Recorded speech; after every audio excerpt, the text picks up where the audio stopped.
ဒီနေ့မှာတော့ကျမကိုကျမပြန်ရှာတွေ့ခဲ့တဲ့အကြောင်းရင်းကိုမပြောခင်ကျမကိုကျမပြုတ်ဆုံးရခဲ့ခြင်းရဲ့အကြောင်းရင်းကိုအရင်ဆုံးလည်းမျှဝေပြီးသွားကျမတယ်။မင်္ဂလာပါရှင်ကျမကတော့ General Thoughts by ဝေမမအပတ်စဉ်တနင်္လာနေ့နဲ့ကြာသပတေးနေ့တိုင်းကျမရဲ့တွေးမိတွေးရလေးတွေကို audio book အနေနဲ့မျှဝေပေးနေတဲ့မျက်ဝေမုံပဲဖြစ်ပါတယ်ရှင်။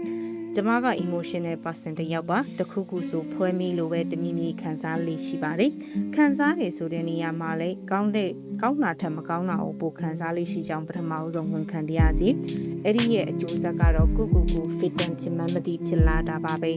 လူတွေကငါ့ကိုတကယ်မချစ်ဘူးအမေကငါ့ကိုမချစ်ဘူးဟိုလူကမကောင်းဘူးဒီလူကမကောင်းဘူးလောကကြီးမှာအသက်ရှင်နေရတာကအတိတ်ပဲမရှိဘူးငါဟာကြာရှုံးနေတဲ့သူအဲ့ဒီလိုမကောင်းတဲ့အတွေ့တွေကိုအသက်32နှစ်အထိတွေးရင်းနဲ့ရှင်သန်နေထိုင်ခဲ့ပါတယ်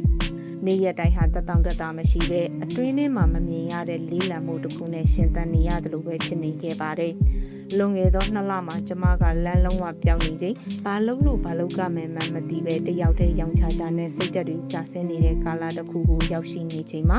မနက်အိယာနိုးတဲ့အချိန်တိုင်းအရှင်ဒေါက်တာနာမလာပြီးဝန်သားရဲ့တရားကိုနာပြီးချိန်မှာဆိုင်ရင်ဆီယမမော်ဟော်စီရဲ့ဒီဇင်ဘာလတလလုံးမနက်6နာရီတိုင်းထုတ်လုပ်ပေးနေတဲ့ Surrender Program လေးကိုစတင်နားထောင်မိသွားပါတယ်ပထမဦးဆုံးတစ်ပုဒ်ကိုနားထောင်မိချိန်မှာတော့ဒါကငါအတွက်ပြောနေတယ်လို့ပဲဆိုတဲ့ခံစားချက်တစ်ခုဖြစ်ပေါ်လာခဲ့ပါတယ်နောက်အပုဒ်တွေကိုဆက်ပြီးနားထောင်ခြင်းစိတ်ဖြစ်တာနဲ့တပတ်လောက်ကိုဒီနေ့လုံးဆီယမရဲ့ဗီဒီယိုတွေကိုနားထောင်ပြခဲ့ပါတယ်ကျမဘာဖြစ်ချင်တာလဲပြီးတော့ကျမရဲ့ခံစားချက်ခံယူပုံမှားရနေမှုတွေကိုသိမြင်လာခဲ့တယ်ချစ်ချင်းမြတ်တာပုံစံအသွားအလာကိုသိချသိမြင်ခဲ့ရတယ်ခံယူချက်အမှားတွေကိုသိမြင်လာခဲ့ရတယ်ကျမရဲ့လွဲမနေတဲ့အယူဆတွေကိုမီးမောင်းထိုးပြနေတယ်လို့ခံစားခဲ့ရတယ်အဲ့ဒီအချိန်မှာကျမနားလည်လိုက်တာကကျမပြဿနာကလောကကြီးမဟုတ်ဘူးကျမရဲ့အမြင်ပဲဖြစ်နေခဲ့တာပါ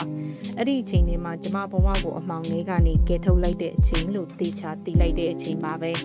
ကျမရဲ့စိတ်နေစိတ်ဓာတ်အယူအဆပန်းနိုင်အလုံးကလုံးဝ changes ဖြစ်သွားခဲ့ပြီးကျမကလုံးဝတခြားလူတစ်ယောက်လိုဖြစ်သွားခဲ့တယ်လို့ပြောလို့ရပါတယ်ဒီနေရာမှာအဲ့ဒီလောက်မြန်လာမေးရင်ဟုတ်ကဲ့အဲ့ဒီလောက်ကိုပဲမြန်ဆွမ်းပြောင်းလဲခဲ့ပါတယ်ကျမကကိုပြန်မြင်ခဲ့တာနဲ့တပြိုင်နက်ကျမရဲ့ပန်းနိုင်ကိုစတင်သတ်မှတ်ပါတော့တယ် victim ဘဝကယုံထွက်လိုက်ပါတယ်ငါဘဝကိုငါကိုယ်တိုင်တာဝန်ယူမယ်ဆိုတဲ့စိတ်ကူးတစ်ခုစတင်ပေါ်လာခဲ့တယ်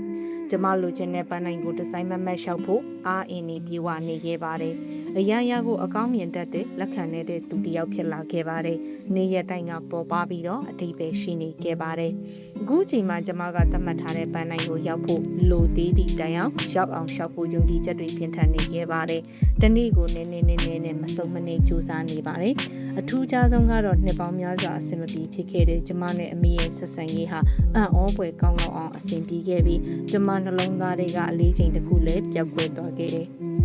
ဆီယမကကျမကိုငရဲကြလူဆဲအချိန်ကြီးကနေကက်တင်ပေးခဲ့ပါတယ်။ဒါဟာကျမပြန်ရှာတွေ့ခဲ့တဲ့ moment ဖြစ်တယ်လို့သိကြပေါက်ယုံကြည်ပါတယ်။တိုက်ဆိုင်စာနဲ့ပဲဆီယမရဲ့ online seminar ကိုမကြာခင်ကတက်ရောက်ခဲ့ပြီးဆီယမကိုကျေးဇူးတင်ကြောင်းပြောခွင့်ရခဲ့ပါတယ်။တေချာလဲသွားရောက်ပြီးဆုံပြီးပြောမယ်လို့ဆုံးဖြတ်ခဲ့ပါတယ်။အဲ့ဒီနေ့ကကျမနားလည်လိုက်တာကလေဒါဟာစာရေးဆရာမတယောက်ရဲ့ဖြစ်တည်မှုဖြစ်ပြီးစကားလုံးတွေကလူတယောက်ရဲ့ဘဝကိုပြောင်းလဲနိုင်တယ်ဆိုတာကိုပထမဦးဆုံးအချိန်အမှန်တကယ်ခံစားလိုက်ရတဲ့နေ့ပါပဲ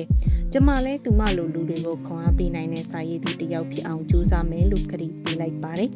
အားလုံးပဲကျမပြည့်ရှင်တဲ့နေ့ရက်ကလေးကိုပိုင်ဆိုင်ပြီးတော့ကိုပြန်ရှာတွေ့တဲ့မိုးမှန်လေးကိုပိုင်ဆိုင်နိုင်ကြပါစေရှင်အပတ်စဉ် audio book လေးတွေကိုနားဆင်နိုင်ဖို့လဲ channel လေးကို subscribe လုပ်တော့ပေးပါအောင်နော်ကျေးဇူးများကြီးတင်ပါတယ်ရှင်